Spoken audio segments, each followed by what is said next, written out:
இருக்கா? அதுக்கு காரணமே அலைன்மெண்ட் தான். உங்க அலைன்மெண்ட்டை செக் பண்றதுக்கு காலை ரெண்டும் கிட்ட எடுத்து வச்சுக்கோங்க. பாத ரெண்டும் உள்பக்கம் நல்லா தொடணும். அப்படி இடையில பாக்குறப்போ ஒரு கவ மாதிரி ஒரு பெரிய கேப் இருக்கா, ஜெனு வேற போக. இப்படி இருக்கிற காலுக்கு பவுலெக்னு சொல்லுவாங்க. அதனால உள்பக்கமா இருக்கிற மூட்ல வெயிட் அதிகமாகும். அதுக்குள்ள இருக்க காட்லேஜையும் நேச்சுராவே டேமேஜ் பண்ணுங்க.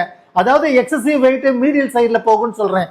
அதனால இங்க இருக்க லிகமெண்ட் எல்லாமே வீர் அண்ட் டேர் ஆயிட்டு சீக்கிரமா மூட்டு தேய்மானம் வர்றதுக்கு முக்கிய காரணமா இருக்கு. இப்படி இருக்கிறது பிரச்சனை இல்லைங்க. ஆனா வயசு ஆகிறப்போ மூட்டுல நடக்கிற மாற்றனால நீங்க நடக்கிறப்போ இங்க இருக்கிற போன் டிரான்ஸ்லேட் ஆயிட்டு வெளியே வருங்க. அதாவது இங்க இருக்கிற லிகமெண்டோட எபிலிட்டி லாக்சிட்டி வந்து இன்ஸ்டெபிலிட்டின்னு ஒண்ணு காஸ் ஆகும். அப்பதான் இந்த பொசிஷன் உங்களுக்கு. அதே மாதிரி இதை காம்பன்சேட் பண்ண ஹிப்ல இருக்க மசில் டைட் ஆகும், முன்தோட ரொம்ப வீக்காவும் இருக்குங்க. அதை ரெண்டும் ஸ்ட்ரென்தன் பண்ணிக்கோங்க. அப்படின்னா இந்த டீஜெனரேஷனை குறைக்க. படுத்துக்கோங்க, கால் மேல கால் போட்டுக்கோங்க. இன்னொரு காலை நல்லா போட்டுட்டு கிராஸ் பண்ணிக்கோங்க. அதை பிடிச்சிட்டு அப்படியே இந்த பக்கம் ரோல் பண்ணுங்க. ரோல் பண்றப்ப இங்க இழுக்கிற மாதிரி இருக்கும். அப்படியே ஹோல்டு பண்ணிக்கோங்க 30 செகண்ட்ஸ்.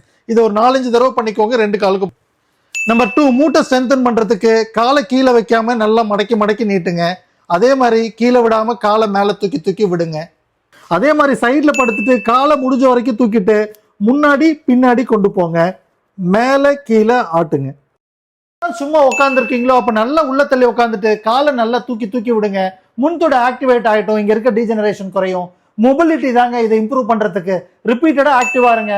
நிக்கிறதோட அளவை கொஞ்சம் கால்குலேட் பண்ணீங்க. நிக்கிறப்ப வலிக்குதா அலர்ட் ஆயிடுங்க, டீஜெனரேஷன் வந்துருச்சுன்னு அர்த்தம். சின்ன சின்ன எக்ஸசைஸ் மூலியமா இதை லைஃப் லாங் வலி இல்லாம வாழ முடியும். ஸ்ட்ராட்டஜியை புரிஞ்சுக்கோங்க. புரியலையா? பக்கத்தில் இருக்க கிளினிக்கு போங்க. எவாலுவேட் பண்ணிட்டு ஹாப்பியா பெயின் ஃப்ரீயா வாழுங்க. Just for the information.